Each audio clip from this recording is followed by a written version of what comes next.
Before we continue, let me recap where I was at this point.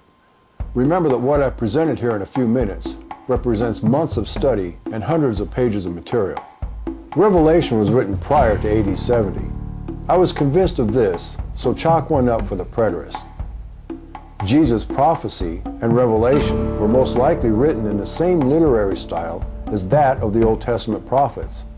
It's very symbolic, with national judgment being depicted in terms of astronomical phenomena. I could find nothing that indicated to me, let alone the people to whom it was spoken, that this literary style had suddenly changed. Certainly a change of this magnitude would have to have been communicated to the audience, or they would have had a completely wrong understanding of the message. If Revelation was supposed to reveal to the first century church the things that were to come, and at face value appeared to be written in the same style as their prophets had written for centuries, wouldn't John have needed to explain to his readers, and Jesus to his listeners, that their prophecies were to be understood differently? Earlier, I was not ready to concede this point to the preterists. That was just denial on my part. I couldn't refute it. In fact, scriptural precedent was on their side. So, preterist 2, me 0.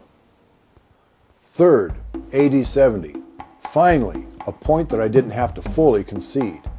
I had to admit that the events of the fall of Jerusalem answered the prophecies of Jesus and John in too much detail to be mere coincidences. The partial fulfillment scenario was not just looking plausible, but likely. The bulk of both Jesus' prophecy and Revelation foretold the destruction of Jerusalem, but they also contain portions that referred to a yet future second coming. Fourth, this partial fulfillment interpretation also explained the imminency passages. I couldn't deny that God had come in or with the clouds in judgment many times in the Old Testament. And just as with apocalyptic language, I couldn't see anything in Scripture that would preclude him from fulfilling similar New Testament prophecies in the same manner. I had arrived at what is known as partial preterism.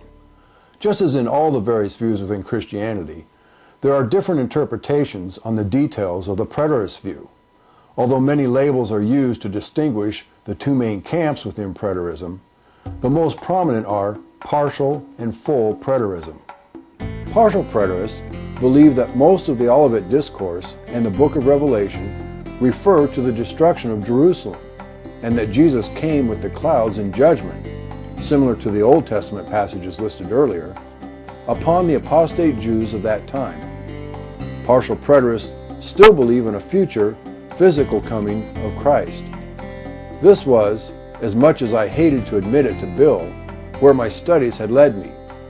I was now a partial preterist. Full preterists believe that all eschatological prophecies, including the second coming, were fulfilled in AD 70. Not only did Christ come in judgment, he also came to gather his saints at the resurrection into his kingdom, which is spiritual, not physical, as Futurism teaches. This was both Bill's and Garrett's position. In his conclusion to The Last Days According to Jesus, Sproul states the following. The great service preterism performs is to focus attention on two major issues. The first is the time frame references of the New Testament regarding eschatological prophecy. The preterist is a sentinel standing guard against frivolous and superficial attempts to downplay or explain away the force of these references. With respect to partial preterism, Kenneth L. Gentry Jr. has done excellent work in forcing reconsideration of the date when the book of Revelation was written. If he is correct in arguing for a date prior to AD 70, then sweeping revisions must be made in our understanding of this book's content and focus.